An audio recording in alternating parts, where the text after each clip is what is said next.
Tohle je Anežka. Anežka hrála v několika výtečných představeních. Napsala 3 knížky pro děti. Mohlo by se říct, že je na svůj věk úspěšná. Jenže teď otěhotněla a to neměla dělat.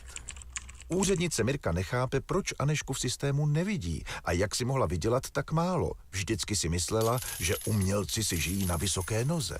A v jednom představení Anežka přece hrála i s jejím oblíbeným hercem. Anežka vysvětluje, že stovky hodin práce nemají umělci proplacené a nepočítají se jim ani na sociálce. A kolonka podnikatelka není správná. To by byla ihned odsouzená k bankrotu. Ale Mirka pro ní jiné kolonky nemá, takže s mateřskou jí nepomůže. Možná manžel by mohl.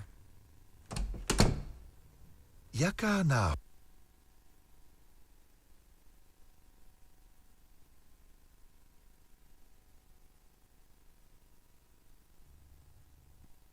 Pojednou nastace v kultuře je specifický.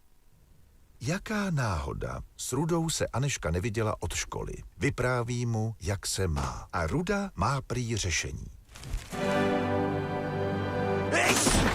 Po jednom incidentu Ruda nemohl několik měsíců hrát, takže ztratil příjem. A protože v Čechách neexistuje pro takové situace podpora, nastala nouze.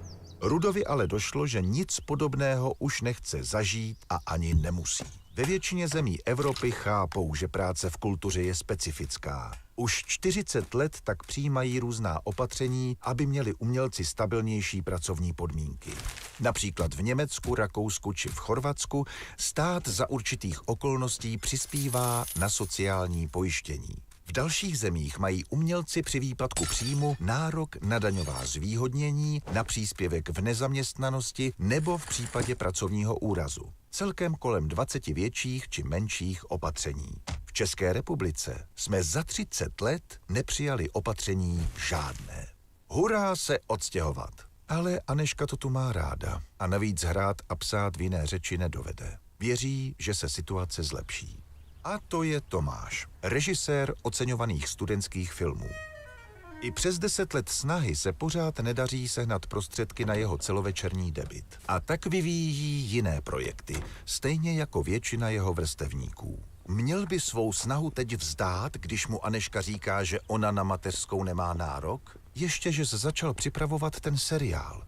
Jenže Tomáš jí neřekl, že mu producent za 1,5 roku práce příprav pořád nezaplatil. A možná ani nezaplatí. Slyšíme se? Přátelé, po tomhle filmu bychom se možná mohli svorně chytit za ruce a s pláčem opustit tuto místnost, ale my to neuděláme a já vám teď řeknu, proč. Dobré odpoledne, já se jmenuji Marta Nováková a jsem režisérka a předsedkyně ARAS, což je, ví někdo, co je ARAS? A všichni, asociace režisérů, scénáristů a dramaturgů, výborně. My jsme profesní asociace, která se mimo jiné, k tomu mimo jiné se ještě dostanu, zaměřuje i na tuto agendu. Jo? Na tu agendu, která se netýká jenom nás filmařů, ale týká se celého kulturního a kreativního sektoru tady v České republice. Čili nějakým způsobem komunikujeme nejenom s Ministerstvem kultury, ale i s Ministerstvem práce a sociálních věcí, Ministerstvem financí a podobně. Je to agenda mezirezortní. Vy tady tuhle problematiku znáte pod názvem status umělce, ale ten vyvolával tak negativní vlastně odezvy, jo, že jsme ten filmeček, který jsme pro kulturní a kreativní federaci nechali vyrobit, museli přejmenovat na narovnání pracovních podmínek. Jo. Tak to slovo umělec vlastně všechny dráždilo. Jo. Čili to je jedna agenda ARASu. Ale není to naše jediná agenda.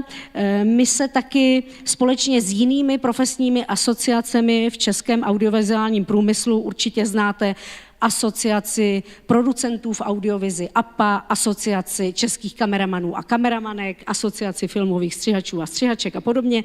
Společně s těmito asociacemi se snažíme nějakým způsobem promlouvat i do zákonů, které se týkají audiovize. Víte, že před 2 dny došlo k velké události, konečně byly navoleny zvolení radní pro ty 4 nové rady, že jo, Státního fondu audiovize, čili i na téhle transformaci toho Státního fondu audiovize jsme se nějakým způsobem podíleli, třeba i tím, že jsme nominovali některé osobnosti do těch rad a společně se všichni snažíme kultivovat tu českou audiovizi.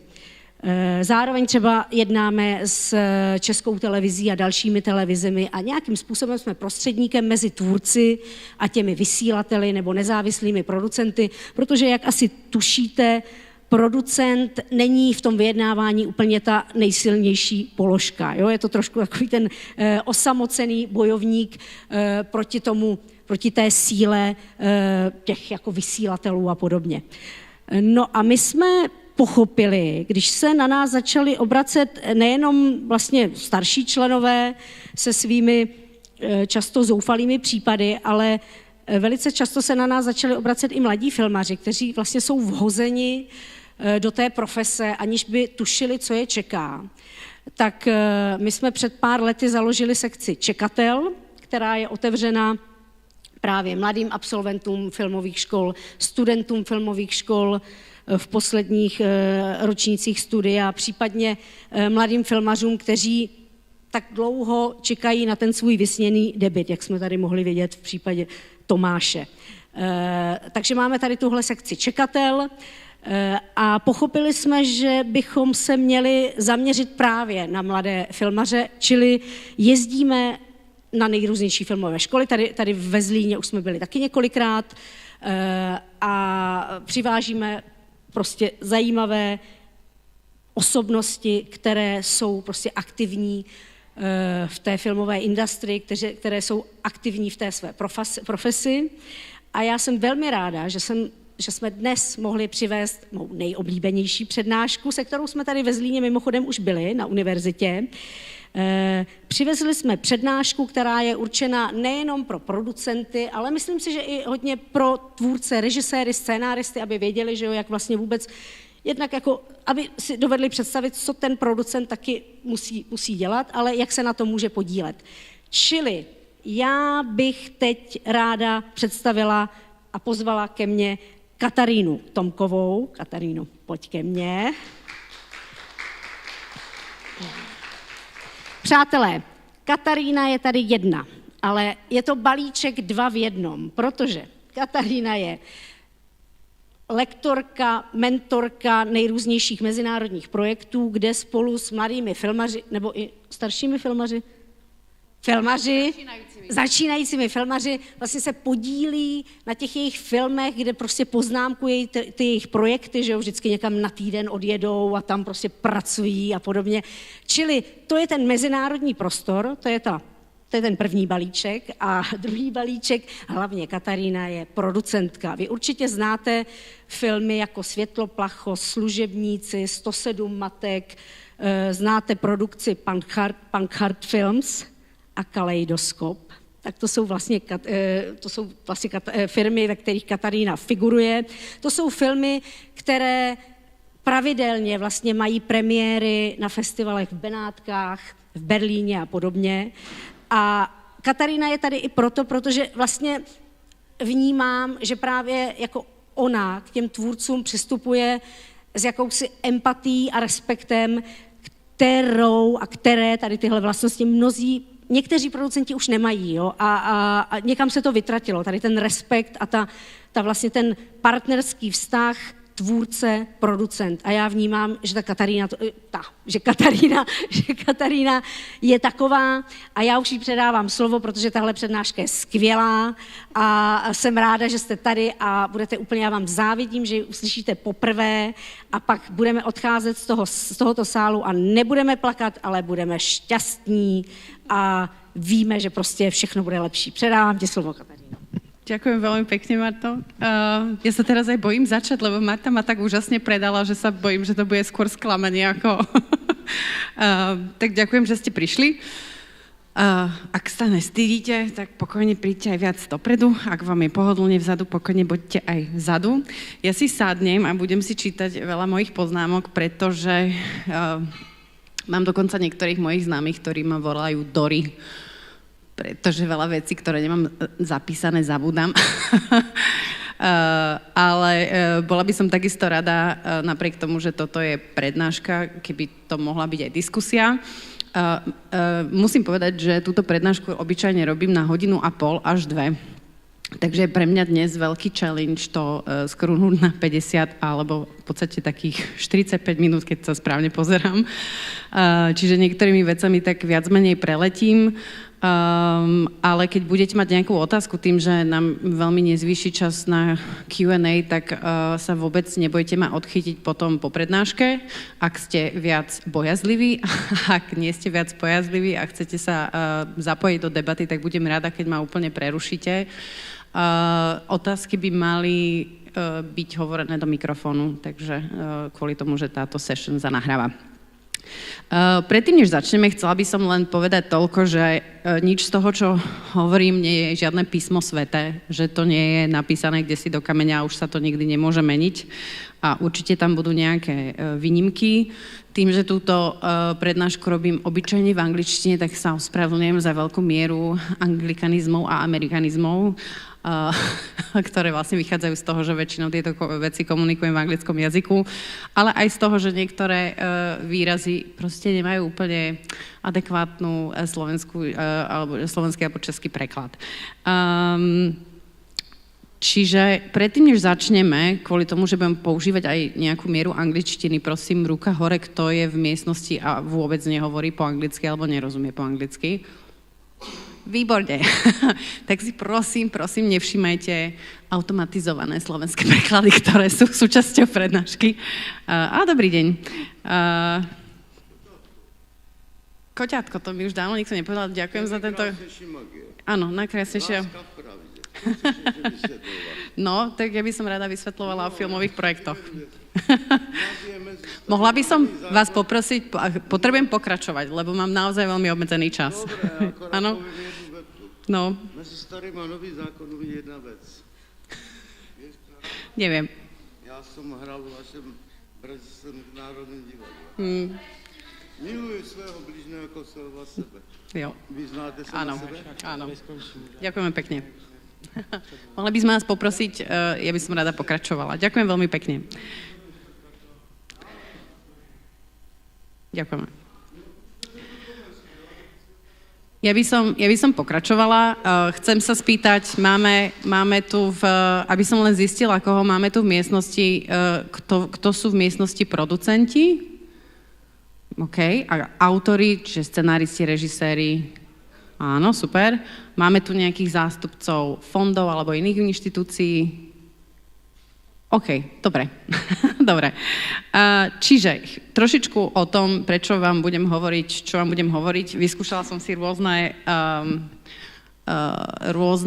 pozície vo filmovom priemysle a ako vidíte, proste som naozaj cirkulovala tým prostredím z rôznych strán.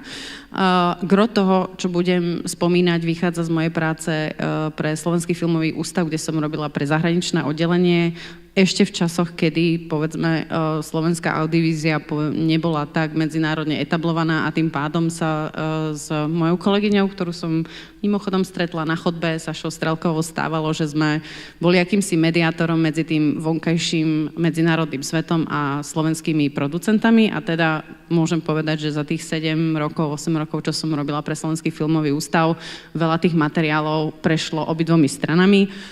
A potom samozrejme na vlastnej koži, čo je trošku iné kafe, ako producentka za posledných 10 rokov. Veľa vecí z toho, ktoré spomeniem, sú samozrejme so všeobecňami, sú nejakými generalizáciami a určite sa nedá povedať, že sú aplikovateľné na všetky projekty za všetkých okolností, ale verím tomu, že každý si z nich bude vedieť zobrať to, čo pre neho, nich funguje a ostatné, ktoré pre vás nebude dávať zmysel, samozrejme môžete nechať tak. A presne ako Marta hovorila, že je táto prednáška určená pre nielen producentov, ale aj tvorcov, ja tomu naozaj úprimne verím, pretože si myslím, že ten balík projektov naozaj majú dávať dokopy týmy producentov a autorov. Jednak kvôli tomu, že ten balík má pôsobiť koherentne a má pôsobiť tak, ako nie, že jeden človek napíše nejakú časť a ten druhú a potom sa to len zlepí a odošle. Ale že to vlastne vyvoláva tú kreatívnu diskusiu medzi tými jednotlivými členami tímu a myslím si, že to posúva ten projekt na lepšiu úroveň. Samozrejme, niekedy to znamená, že budete v rámci tímu musieť robiť rôzne kompromisy. Dokonca to niekedy znamená, že musíte robiť kompromisy sami so sebou a so svojimi štandardami, keď sa ocitnete v takej situácii. Čiže niekedy sa cítite, že je to celkom ako dobrá zábava robiť tento balíček a potom sú chvíle, kedy to vyzerá skôr takhle. Ale proste tak toto je. Kým začnem a ponorím sa viac do tých materiálov samotných, tak som len chcela zdôrazniť, že existujú dva typy textov. Jeden je B2B, čož je spôsob, ktorým sa prihovárate k svojim kolegom. Je to to, čo vlastne adresujete filmovému prostrediu, čiže to sú ľudia, ktorí sú vo fondoch, to sú koproducenti, organizátori rôznych workshopov, fór, festivalov a podobne. A to druhé je vlastne vaše budúce publikum, to sú tí ľudia, ktorí potom, keď už budete ten film mať dokončený, prídu do kina. Keby som to mala zovšeobecniť, tak proste B2B je typek v komisii vo vašom fonde a B2C je kamoška zo základky vašej mamy. B2B komunikácia je intenzívna v akejkoľvek fáze filmu, ona naozaj vlastne vlastne preteká všetkými fázami. Povedala by som, že je racionálnejšia, pracuje s faktami v zmysle, že používa typ argumentácie, ktorý vlastne vaši kolegovia odčítajú. To znamená, boli sme s tým filmom na pitchingu v Karlových Vároch, alebo absolvovali sme Works in Progress v Tesalonikách. To znamená, že tým vašim kolegom to niečo hovorí. Keby ste toto vykladali tej kamoške mami zo základky, tak tejto samozrejme hovoriť nebude nič. B2C komunikácia, povedala by som, nie že by absentovala vo vývoji, ale dávala by som si pozor na to, ako s ňou pracujete vo vývoji, hlavne vo fázach, kedy sa ten film mení, nejaká postava môže úplne vypadnúť. A aj kvôli tomu, že dnes je samozrejme všetko online a vás to bude potom prenasledovať, čokoľvek ste pustili raz von celý život toho filmu. A samozrejme sa zintenzívňuje voči tomu koncovému divákovi, ako film dokončujete. A opäť znova, samozrejme, aj to vaše budúce publikum reaguje na nejaké fakty, to znamená svojich obľúbených hercov, prípadne rozoznajú meno režiséra. Niektorí možno rozoznajú aj tú palmičku alebo toho medvedíka na tom plagáte, ale v zásade sa dá hovoriť, že väčšina tých ľudí na to bude vždy reagovať, páči sa mi to, nepáči sa mi to, preto píšem, že viac pracuje s emóciami. Predtým, než začneme, budem sa zaoberať samozrejme tou B2B komunikáciou, čiže bavíme sa so svojimi kolegami. Vždy, keď ja robím tieto balíčky, je pre mňa hrozne dôležité si naozaj čo najpresnejšie predstaviť, kto je na tej druhej strane a kto ten projekt bude čítať, pretože to vlastne veľmi determinuje to, ako tie texty dáte dokopy. Čiže obraťme si to z druhej strany, predstavte si, že vy ste ten decision maker, to je ten anglikanizmus, ktorému som sa nevyhla, neviem, ako je to rozhodovač v slovenčine. Povedzme, že máte, neviem, 45 rokov, pracujete v Prahe, Bratislave, Bruseli, Štrasburgu. Nazvime si tohto človeka. Myslím si, že keď mu dáme meno, tak to bude fungovať lepšie. Máme nejaké nápady, ako by sa mohol volať? Pokojne zakričte. Pardon. Kevin. Kevin, je to Kevin, super. Takže Kevin by mal denne prečítať povedzme 10 projektov, ale akurát v ten deň v kancli proste malovali, vybuchlo potrubie, niečo sa dialo, nestihol to. Čiže si musel z týchto 10 3 doniesť domov. Akurát, že je piatok a piatok jeho manželka, Kevinová manželka chodí do fitka, takže Kevin je bohužiaľ v ten večer doma s deťmi sám a veľmi dúfa, že ich zabaví ten iPad, čo im dá a že bude vedieť dočítať ten projekt z Česka, ktorý vyzeral celkom zaujímavo, ale nestihol to v práci. A veľmi dúfa, že nedopadne nejak takhle, alebo takhle. Čiže kvôli tomu, že títo ľudia tiež čítajú množstvo projektov, často ich čítajú nie v ideálnych podmienkach, sú unavení, čítali už veľa projektov predtým, si fakt, myslím, stojí za to dávať, záležať, ich dať do dobrej podoby. Rada to prirovnávam k tomu, tiež by ste svoj film, na ktorom ešte nie je úplne dokončený grading ani zvuk, úplne asi nepustili do kinodistribúcie. Prečo by ste to potom robili s tými materiálmi? Hlavne, keď tie materiály posielate ľuďom, ktorí naozaj môžu rozhodnúť, či tie financie na ten svoj film dostanete alebo nie. Veľmi dôležité sú pre mňa v podstate to slovné, obsahové a vizuálne uchopenie. Prejdem najskôr k tomu vizuálnemu uchopeniu. Toto je synopsa, ktorú som dostala od svojho režiséra, ktorá vyzerala takto. A teraz keď si predstavíte, že je 11 hodín večer, hlavne ten tretí odstavec podľa mňa dá zabrať každému. A čo sme vlastne s grafičkou z toho urobili, bolo tohle, čo je síce synopsa na 3 strany, ale je o mnoho vľúdnejšia a priateľnejšia na čítanie, tým, že je tam veľa miesta a vzduchu, ako to ja rada volám. Keď sa niekedy stretnete v pravidlách, že máte zaslať synopsu na jednu stranu, neznamená to zmenšiť písmo, ale znamená to editovať, znamená to ju skrátiť. To je k tej grafickej stránke. K tej obsahovej stránke, prečo je dôležité veľmi jasne komunikovať váš film, správne voliť slova, správne popisovať to, o čom váš film je. Používam na to takýto, podľa mňa, Martin obľúbený klip, na ktorom sa za každým smeje, aj keď túto prednášku vidím podľa mňa už poviem 5. 6. krát, ktorá síce opisuje trošku inú situáciu, ale používam ju kvôli tomu, že veľmi presne definuje to, ako sa môžeme vlastne s tým decision makerom, s tým Kevinom nepochopiť. Takže mi na to.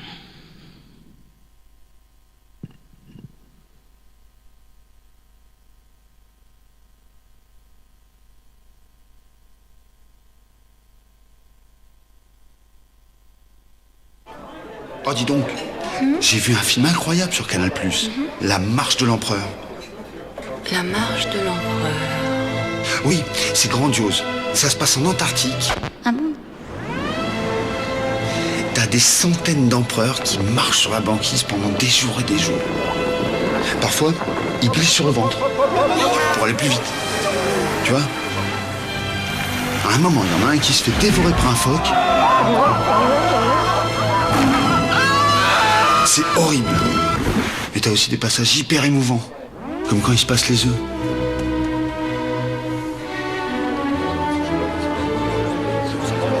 Non, parce qu'avant, ils s'étaient tous accouplés. Pendant des heures.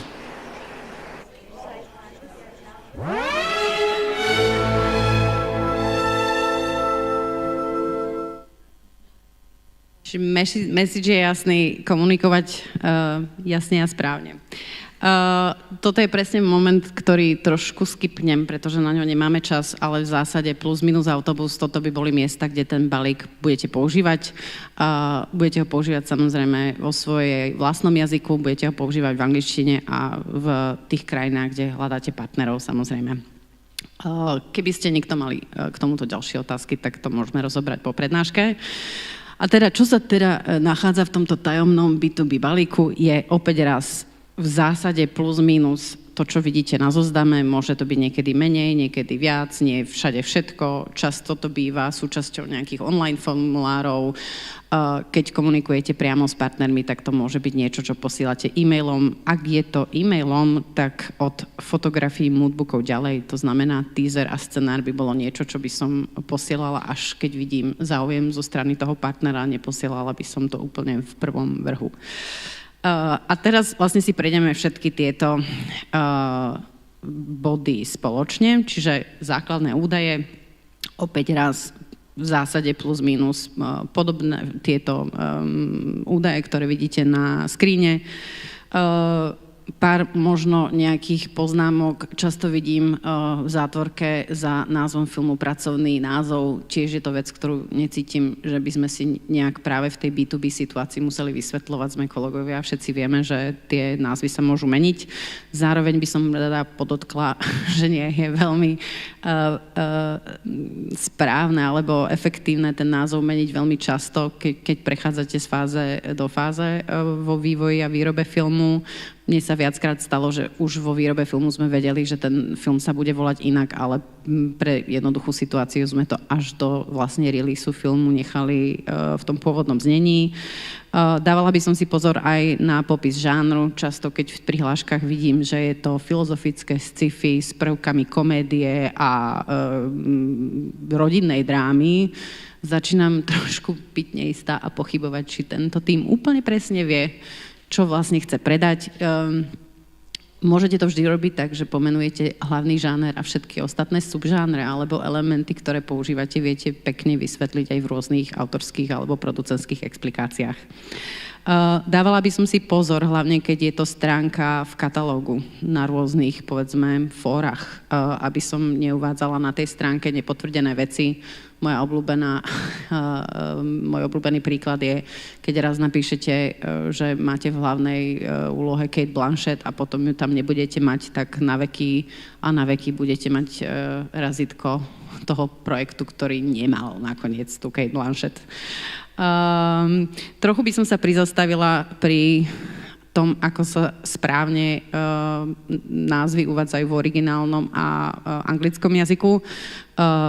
Je tam samozrejme ten hlavný rozdiel, že v angličtine sú malým uvádzané len členy, spojky a predložky, všetko ostatné ide veľkým písmenom. Sú aj názvy filmov, ktoré idú vo verzálkach, to je ten tretí prípad, kde samozrejme rozhodnúť si tomu môžete vždy vy, ale keď už by som mala svoj film uvádzať v originálnom názve vo verzálkach, tak väčšinou to robím, keď mám na to dobrý dôvod, napríklad, že to má simulovať nejaký výkrik, alebo to simuluje istý nápis, hej. Mala som film, ktorý sa volal Punk je hned s výkričníkom, bolo to veľkými písmenami, pretože sa to odvolávalo na nápisy na stenách Punk is not dead, ktorí boli veľkými písmenami, čiže bol za tým nejaký význam. Tu je pár príkladov na to, ako to funguje aj v iných jazykoch, nie len v slovenčine, češtine, ale povedzme aj vo francúzštine, maďarčine. A ako to vlastne vyzerá potom v tých medzinárodných názvoch, kde sú samozrejme, ako sme hovorili, väčšina tých okrem predložiek, spojok a častíc je to veľkými písmenami. Máme nových ľudí, super. A teraz sa vrhám na tagline, to je prvá z takých tých textových vecí, ktorých sa budeme zaoberať, čož je typicky tá vetička, také motto, ktoré by ste veľmi často pravdepodobne našli na plagátoch filmu, aj keď postupne už stále miznú. Pomenúváva nejakú takú tému, náladu filmu, niekedy sa dotkne aj arény, vymýšľa sa veľmi ťažko.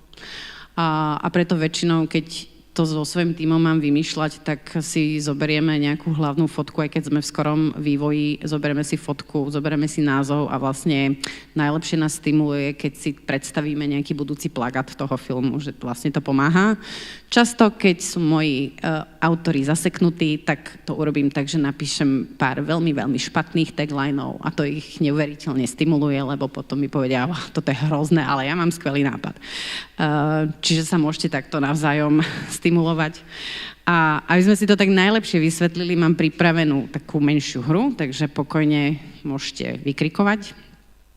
Budeme proste hádať, opäť raz nevšimajte si tie slovenské preklady, budeme hádať, čo je to za film. Áno, presne tak. Čo vlastne vidíme na tomto tagline? Prvú vec, ktorú ten tagline identifikuje, a vieme to okamžite, je, že kde sa ten film bude odohrávať. Bude sa odohrávať vo vesmíre. A veľmi nepriamo pomenúváva žáner filmu, pretože sa tam ideme baviť o výkrikoch a tie sú veľmi typické pre hororové filmy. Čiže okamžite viem, že to bude proste horor odohrávajúci sa vo vesmíre. Je trošku komplikovanejšie, ale vysvetlím, prečo používam práve tento tagline ako príklad. No negeneračne neviem, či mi tu sedí dobre publikom na to, keďže je to film ešte v začiatku 2000 rokov, je to Gattaca, čo je vlastne tiež sci-fi film, ale je vlastne veľmi estetizovaný v tom obraze a je vlastne veľmi lyrický a je vlastne romantický. A kvôli tomu som ich chcela dať ako keby na porovnanie tie dva tagliny, aby ste chápali, že vlastne aj napriek tomu, že ide o podobný žáner toho sci-fi, tak vlastne tá tonalita toho taglineu môže vlastne smerovať úplne na inú stranu, pretože z tej formulácie tohto konkrétneho taglineu si myslím, že tá lyrická kvalita sa dá odčítať. Toto je taký chyták trochu.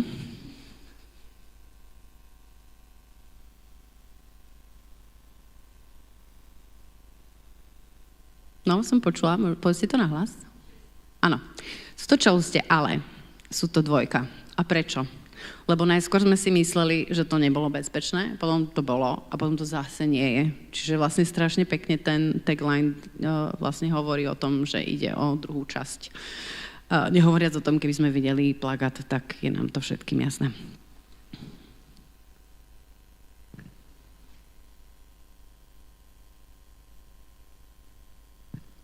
Toto je tiež taká trošku film spred 20-30 rokov, takže neviem, či je to také jednoduché. Je to starší Wes Anderson, kde vlastne je vtipné to, že tá aréna, kde sa odohráva príbeh, v podstate nie je miesto, ale je to práve tá rodina. Ten tagline nám aj vlastne nejakým spôsobom prezrádza to, že máme vlastne kolektívneho hrdinu, že máme viacej postav a ten hravý tón, ktorým je naformulované, nám trošku ako keby odráža aj ten žáner. A samozrejme spoločne s názvom vieme presne identifikovať, že ide o jednu konkrétnu rodinu. Tento tagline tonálne úplne nesedí presne, ale keď poznáte, akým spôsobom režisér pracoval so svojou propagáciou, tak to dáva zmysel. Ak niekto videl trailery k filmom tohto tvorcu, tak to sedí. Vykrikneme, OK. Je to Psycho, je to Hitchcock.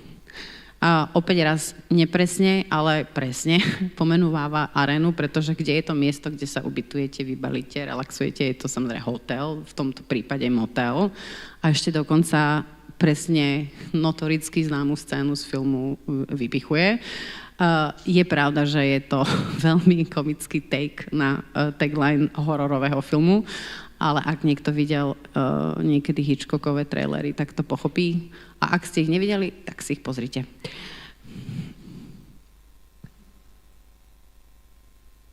To vám prezradím, že sme postupili v čase. To film nie je úplne starého dáta. Áno, presne tak, je to Parazit. Ten spôsob, ktorým opäť raz sa hrá s tou formuláciou, trošku aj naznačuje, že to bude mať nejaké komediálne prvky a takisto to pomenúva hlavnú arénu, kde sa odohráva príbeh, čiže The Place, dom, v ktorom sa to odohráva.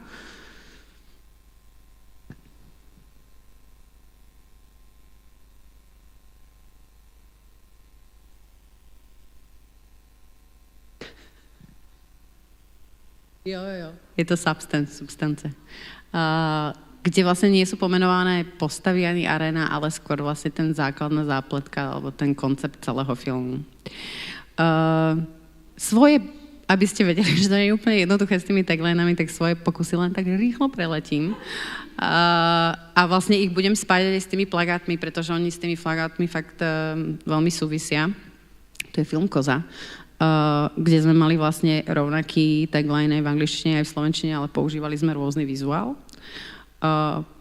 október, kde plagát vyzeral veľmi podobne a kde som sa naučila, že niekedy počúvať svojich českých producentov sa fakt oplatí, pretože majú lepšie nápady a prišli s plagátom, ktorý tie malé tečky, ktoré úplne nevidíte, je kalendár. A tým, že názov filmu je 5. október, tak sa to vlastne veľmi pekne spájalo. My sme ako slovenská majorita vymysleli skôr taký čierno-humoristický tagline, kým české HBO šlo takou krajšou, nádejnejšou cestou. A potom som zjavne zabudla, že mám počúvať svojich českých producentov, lebo pri filme Nina sme opäť raz, plagáty na kraji sú medzinárodný a slovenský, kde sme použili ten istý tagline o mame, tatovi a mne. Je to príbeh 12-ročného dievčatka, ktorému sa rozvádzajú rodičia, ktorý inak pred pár rokmi otváral Zlínský festival. A Jirka Konečný a český Endorfilm prišli s veľmi pekným taglineom, ktorý ma potom mrzelo, že som vymysleli ho neskôr. To pochopíš, keď budeš veľká, čož mi prišlo ako strašne pekné v súvislosti s tou témou filmu. Pár proste dokumentárnych filmov, s ktorými sme pracovali s taglineom a na tých nasledujúcich vlastne uvidíte, že tagliny sa postupne miznú. Myslím si, že je to aj spôsobom komunikácie, pretože predtým vlastne prvá informácia, ktorú ste dávno pred digitálnom čase o tom filme vedeli, bol ten plagát, kde ste videli ten tagline. Ale v súčasnosti, keď už vlastne ten vývoj tých filmov sledujeme v podstate od začiatku, tak už nie sú až tak používané. Tu je vlastne len príklad toho, že tie plagáty môžu byť veľmi podobné, s rovnakým názvom, môžu byť úplne iné a mať ešte dokonca aj iný názov, alebo môžu mať iné plagáty, ale rovnaký názov. To len na to, aby sme sa vlastne trochu vyhrali s tými vizuálmi. Logline. Ako o chvíľku uvidíte, lebo sa znovu trošku zahráme, sú to typy textov, ktoré o mnoho jednoznačnejšie naznačujú zápletku, hlavnú postavu Arenu. Sú to také kvázi krátke vety o tom filme, kde je taká ako sumár, by som to nazvala. A aby sme nestrácali čas, lebo ho už máme málo, tak poďme rovno na to. Áno. Je to Matrix. Všimnime si, že začíname počítačový hacker, hej? Vždy je to tá hlavná postava, vždy je to nejaké prostredie, v ktorom je a naznačuje sa hlavný konflikt.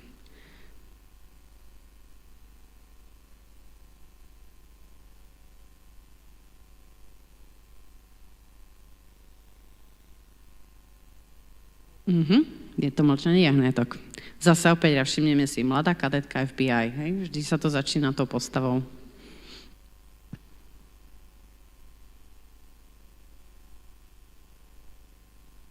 Je to okno do tvora, správne. Teraz zase prehúpnem trochu z takých tých archívnych do trochu modernejších, ale tá štruktúra je viac menej rovnaká. Hlavný umelecký kurátor. Je to zo Square, presne tak.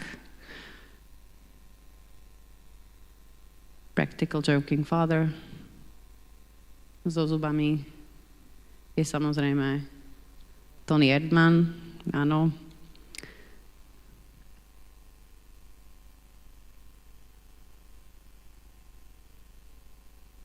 Tohle to je tiež nedávny víťaz Cannes, Anatómia pádu,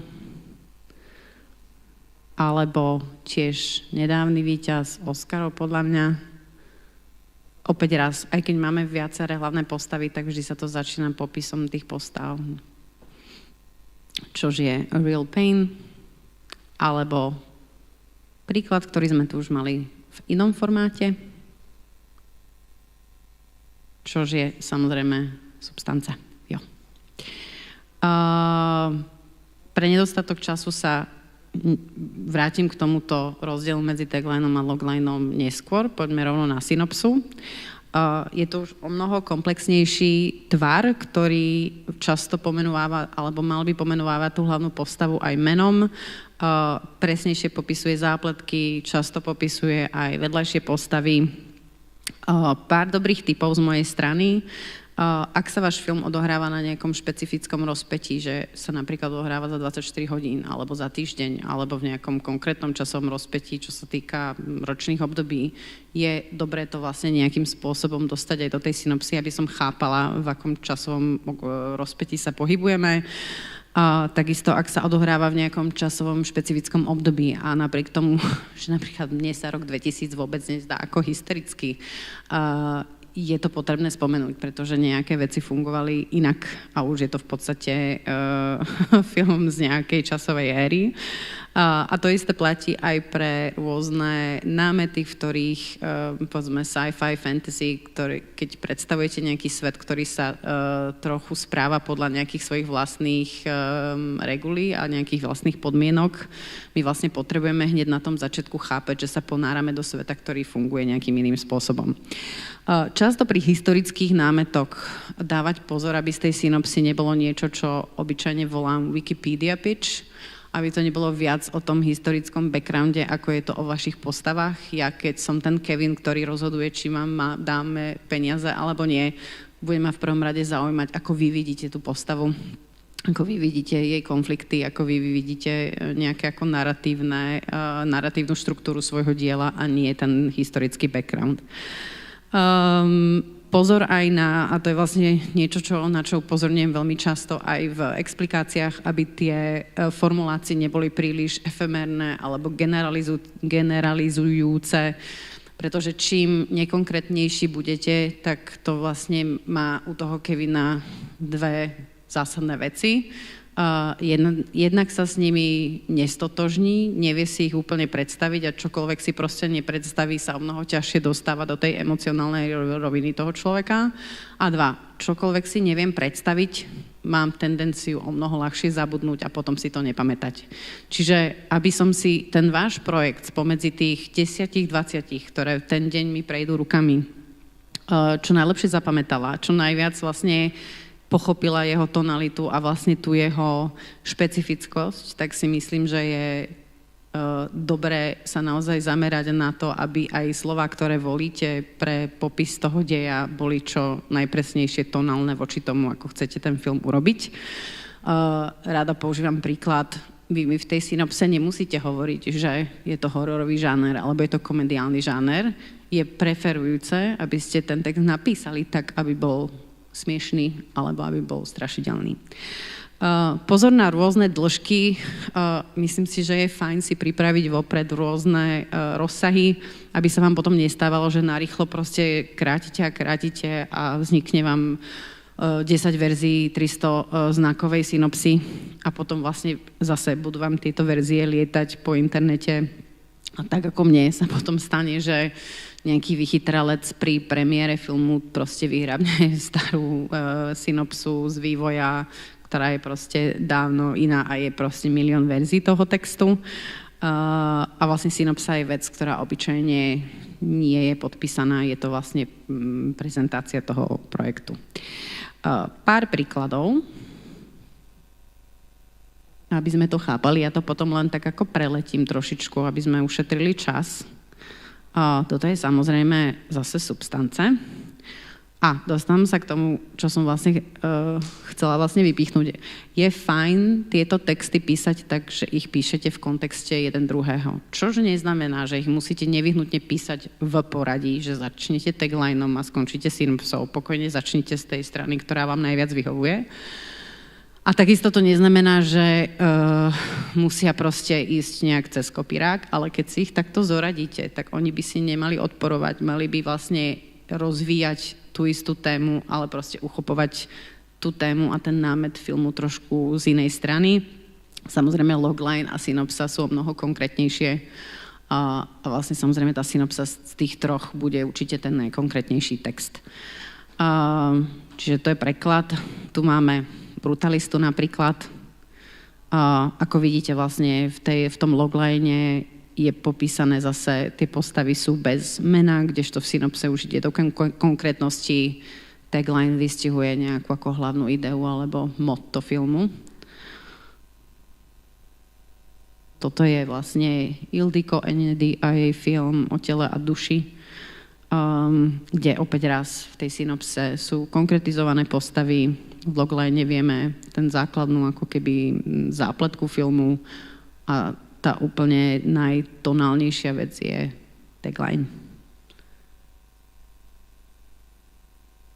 Tento príklad som vybrala kvôli tomu, že... A teraz, rada by som ešte sprizvukovala, že všetky tieto synopsy sú zjavne B2C, pretože v B2B fáze som bohužiaľ tým Baby Girl nemala možnosť sa s nimi kamarátiť, takže neviem, ako vyzerali ich texty. Myslím si, že vlastne tento text, ktorý vidíte, to je to identický text aj ako logline a synopsa. Oni ho používajú ako synopsu. Pre mňa je to skôr logline. Myslím si, že technicky je to logline, tá postava nie je pomenovaná, je tam iba tá základná zápletka. A dôvod, prečo sa ho rozhodli používať ako synopsu, je podľa mňa čisto marketingový, pretože chceli trošku navnadzovať ľudí do kina, nechceli im veľa prezradiť a vyslovene si myslím, že to bola vlastne ako keby vec tej kampane. Pri niektorých filmoch, ako vidíme, tagline už vlastne nefiguruje, ako je napríklad Square, alebo The Worst Person in the World, najhorší človek na svete, čo je Joachim Trier. Zase tam vidíme, že v tom logline je len popísaná tá hlavná postava, kdežto v synopse dostáva meno a o mnoho konkrétnejšie sú popísané aj vedľajšie postavy. Portrét dívky v plamenech je tento film, kde samozrejme ide o historickú éru a preto je nevyhnutné aj v jednom, aj v druhom formáte to konkretizovať, aby sme presne vedeli, že sme v nejakom 1770. A presne vždy vlastne sa sústrediť na to, ako všetky tieto tri texty súvisia spolu. Potom, to je prvá svätá trojica. Potom existuje aj druhá svätá trojica. A tou druhou svätou trojicou je synopsa a explikácie. Kde by som rada iba zdôraznila to, že to nie sú opisy deja. Obyčajne, keď som Kevin, tak si zoberiem ten balíček vašich filmov, prečítam si synopsu a v momente, kedy si prečítam synopsu, ja už viem, o čom ten dej je. Čiže často tá chyba, ktorá v tých explikáciách sa stáva, že sa explikácia autorská začína. Tento príbeh je o dvoch postavách, ktoré sa volajú tak a tak a prejdú takým a takým príbehom. To som si práve prečítala v synopse, čiže vlastne zbytočne strácate aj počet znakov na tú explikáciu a zároveň mi opakujete niečo, čo už viem. A zároveň explikácie nie sú ani eseje. Čiže často niekedy sa mi dostanú do rúk aj typy explikácií, ktoré sú skôr kontempláciou na tému filmu, čož nie je zlá vec, ale funkcia explikácia je, že keď si prečítam synopsu, chápem, čo je dej, a keď si prečítam explikácie autorskú a producentskú, chápem, ako chcete ten príbeh prerozprávať, aká je vaša vízia.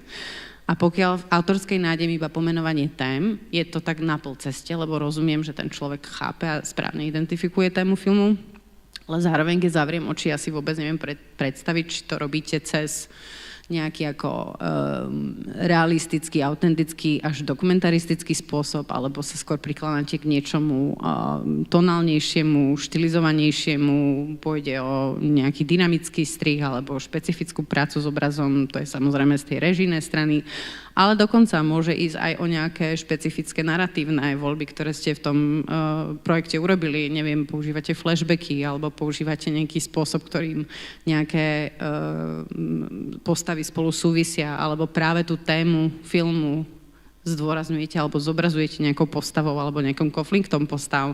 To sú všetko veci, ktoré veľmi pomáha, keď vlastne prepojíte v tej explikácii.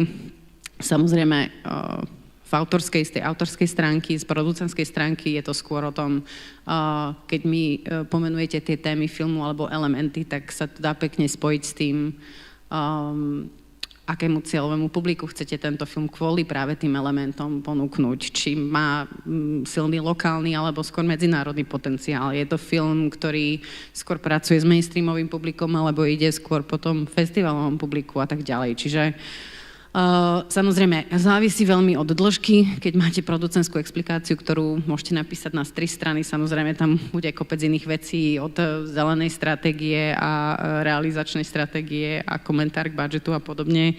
Keď je to krátky text do katalógu, tak si musíte vybrať niečo proste najhlavnejšie alebo to, čo najviac súvisí s tým projektom v tom danom kontexte. A tu sa dostávam k tomu, čo už býva tiež veľmi častá chyba, že vlastne sa používajú tie isté explikácie na rôzne účely. To je vec, ktorá nie úplne funguje. Xkrát sa mi stalo, že som bola v komisii, ktorá bola, neviem, nejakého filmového fóra alebo workshopu a ostalo v tých explikáciách to staré proste a chceme sa hlásiť na médiu, lebo blablabla. Musím povedať, že pre toho decision makera alebo toho Kevina to vie byť hrozne demotivujúce proste a hlavne často sa taká psychologická ľudská reakcia, keď vidím, že vy sa nesnažíte, logicky aj mne sa chce snažiť okamžite aj menej. Čiže si myslím, že práve pri týchto ľuďoch, ktorí naozaj môžu zmeniť výrazne trajektóriu vášho filmu, sa vám naozaj oplatí veľmi presne personalizovať tú explikáciu a celý ten balík materiálov tak, aby to čo najlepšie sedelo vkusu toho človeka, ktorý to bude čítať. Ak existovala nejaká predošlá spolupráca v rámci tímu, či už je to režisér, producent, alebo režisér opäť spolupracuje s kameramanom, s ktorým už robil, tiež si myslím, že je to fajn vec, ktorú je dobre zmieniť, pretože automaticky všetci títo decision makeri, Kevinovia radi podporujú veci, ktoré už raz nejakou skúškou správnosti a tým testom tej výroby prešli. A zároveň všetky tieto texty by mali byť viac menej podpísané nejakou konkrétnou osobou, ktorá ich písala. Určite by mali byť, toto je tá druhá svätá trojica, ktorú spomínam, písané paralelne.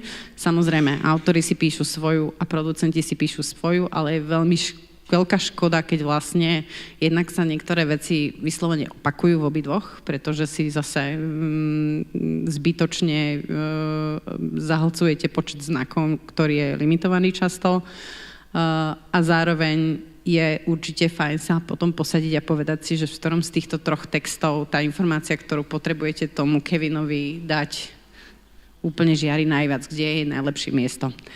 A keď sa tak stane, tak si myslím, že sa vám podarí vlastne dať dokopy veľmi koherentný balík, ktorý pre toho Kevina, keď to aj číta o tej 11. večer, sa mu bude čítať veľmi plynulo, prirodzene. Veci sa mu tam nebudú opakovať, ale skôr proste krok po kroku sa budú vyvíjať a posúvať ďalej. Čo sa týka životopisov, jedna zo zásadných vec, tieto životopisy neslúžia na to, aby ste sa hlásili o zamestnanie, čiže obyčajne nemajú mávať úplne štrukturovanú formu nejakého CVčka. Ideálne pre mňa je, keď sú písané v tretej osobe, ale to je zároveň aj moja personálna preferencia. Často sú to biografie textové, ktoré sú kombinované s filmografiou. Ak máte tvorcu, ktorý má nejakú rozsiahlu filmografiu, zúžila by som to na nejaký výber najhlavnejších diel. Samozrejme, dôležité je uvádzať všetky údaje správne, aj názvy festivalov správne a zároveň uvádzať konkrétne výsledky. Pretože keď je to nejaký, ja neviem, režisér z Bulharska, z Estonska, ktorého nepoznám a poviete mi, že jeho film, ktorý sa volá XY, bol významný na festivaloch, to mi nepovie ale absolútne nič. Ale keď mi napíšete, že krátky film tohto človeka bol Vlasy Nev a jeho debutový film bol potom, ja neviem, v San Sebastian na festivale, tak už si to premieňam na nejaké konkrétne výsledky a začínam sa orientovať vlastne v leveli nejakých kreditov toho človeka. Čiže ak aj úspešný, ocenený film potrebujem vedieť ako, pretože je rozdiel, či je to cena za najlepší vohoz na červenom koberci, alebo je to proste cena z Hornej Dolnej, alebo je to samozrejme cena, ja neviem, z Karlových Varov, čo sú rôzne výsledky. A preto, keď som dostala takýto životopis, chudák Peter, ja ho tak často používam na to, ktorý nie je zlý, ale vlastne trošku sa topíme v tej záplave vymenovania tých festivalov a teraz narýchlo to neviem prečítať, že ktorý z tých festivalov je ten významný. Premenilo sa to vlastne na filmografiu, ktorá je vlastne čisto len vymenovaná a všetky tie výsledky, ktoré som ja chcela vypichnúť a to, že zamatoví teroristi boli v Berlíne a to, že neviem, ktorý jeho film bol na Visions du Réel, toto bolo ešte pred cenzorkou, to je vlastne zo žiadosti na Eurimáš. tak som to vlastne vypichla v texte. A myslím si zase, Kevin to číta, možno už je aj polnoc, kým sa chudák dostal k tej biografii, tak si myslím, že sa to o mnoho ľahšie strávi. Budem končiť o chvíľku. Sumár toho rozpočtu a finančného plánu v zásade pre mňa len toľko, aby to bolo vždy jasne čitateľné, nezabudnite na euromeny, pokiaľ máte inú lokálnu menu, a aby vlastne ten plán finančný bol okamžite na prvú dobrú čitateľný, čož není, teda nebol, práve som sa dnes na to sťažovala, že to nebolo úplne silná stopa Českého fondu tieto finančné plány, aby boli dobre čitateľné, tak dúfam, že v novom kole prídu s lepším formulárom, alebo teda tabulkou, ale v zásade veľmi zovšeobecnenie. Finančný plán má vyzerať tak, že keď sa na ňo pozriem, okamžite viem, kto je majorita, kto sú koproducenti, aký je šér tých plánovaných šér tých koproducentov. Dávajte si pozor, že aj keď vlastne uvádzate nejakú krajinu, ktorá je len v pláne, ale už viete, že to má byť Poľsko, tak nebude napísaný poľský fond, ale keď napíšete Polish Film Institute alebo PISF, tak viem, že konkrétne máte o mnoho presnejší plán v hlave a presnejšie cielite. Ideálne aj s nejakým plánom, kedy sa tam mienite hlásiť a samozrejme rozdeliť tie údaje na to, čo je potvrdené a nepotvrdené. A samozrejme aj percentuálne, aj cez čísla. Harmonogram je dôležitý preto, aby ste rôznym ľuďom z industry dali vedieť, kedy je vhodný čas pre nich sa zúčastniť vášho projektu, keď je to samozrejme producent, ktorého chcete ako koproducent, asi to bude skôr v tej fáze vývoja prípravy.